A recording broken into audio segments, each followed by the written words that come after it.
Welcome to Sylvia Stingray.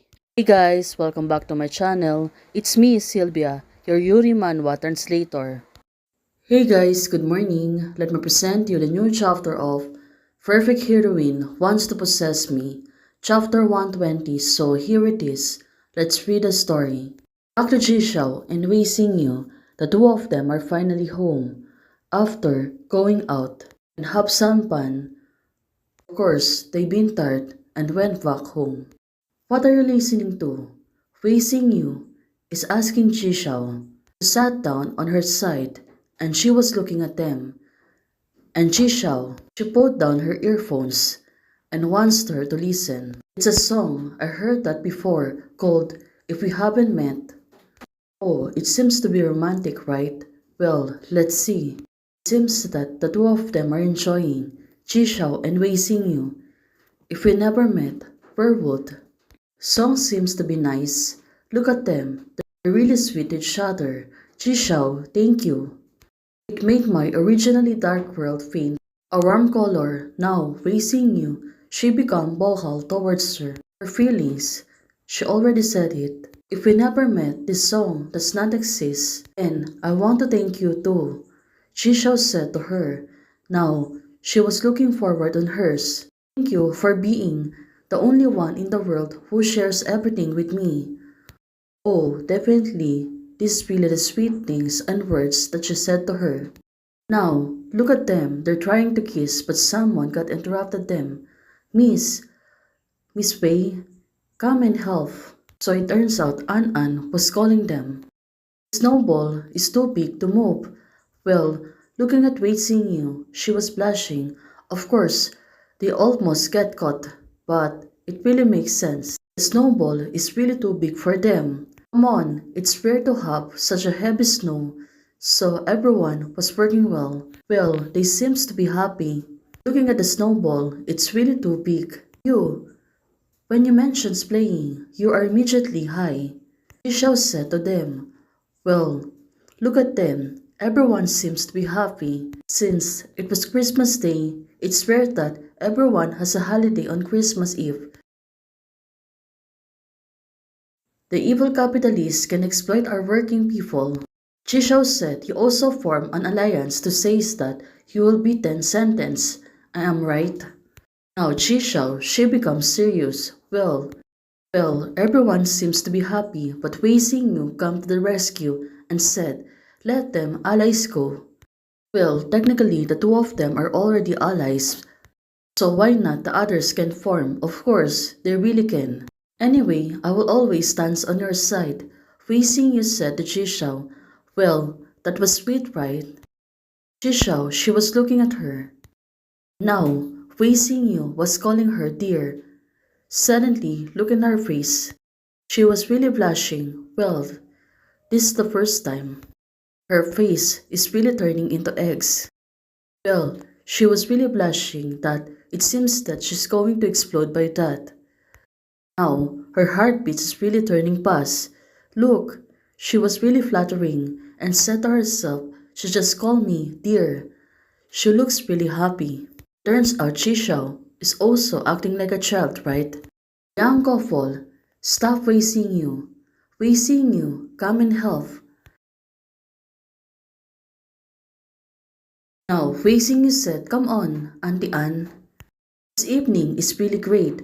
Everyone seems to be happy and also everyone is enjoying company.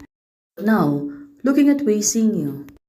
Jishao, did she imagine something? Look at her. It's like she's picturing her. Well, definitely. She is really enjoying watching Wei Xingyu being happy with her. Are you sure you want to give the snowmans 4 ears? Wei Xingyu is talking to An. Now, the others are laughing. Of course, Miss Wei. Something happened. Why suddenly? Something is going to flashback. Miss Wei. She was holding a half copy. Since it's getting colder, now they're going to drink hot drinks.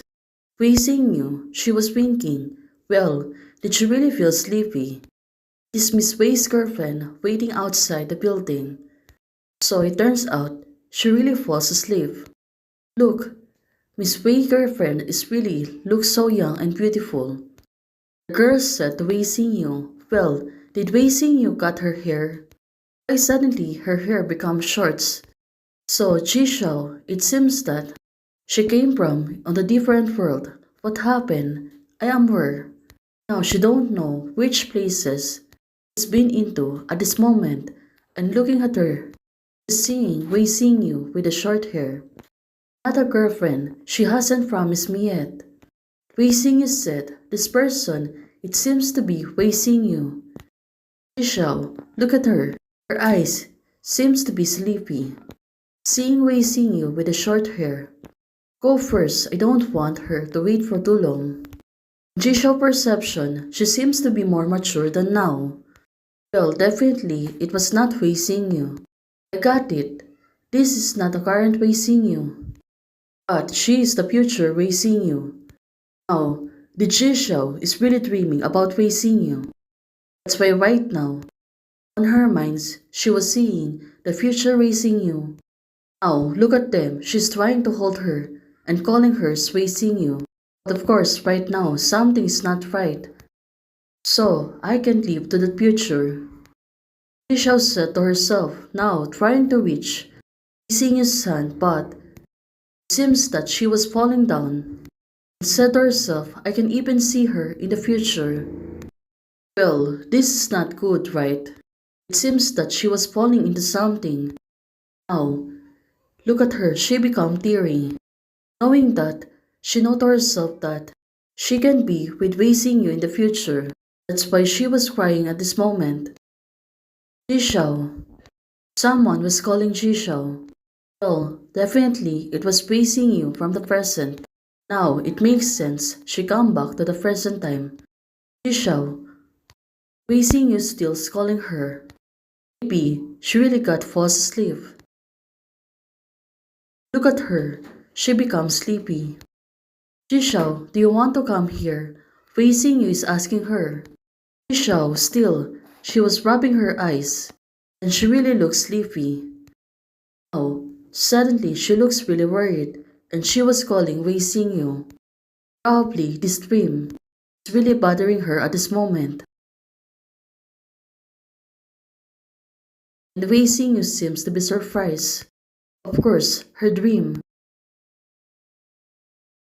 That's why she want to move closer with Wei Xingyu. Ah, what's wrong with you? Wei Xingyu is asking Jishao, but Jishao, she continued to hug her tightly, and she is not speaking. Jishao said, nothing, I miss you. Well, this is really too tough, right? It seems that she become emotional. Let's see on what will happen next week. Hey guys, thanks for watching. If you like the video, please don't forget to like, share, and subscribe. Membership is already open. For those who want to support, you can support me by joining the membership, or you can directly support me via Ko-Fi. Thank you for supporting me. Yuki Shang, thanks for joining membership today. Bye!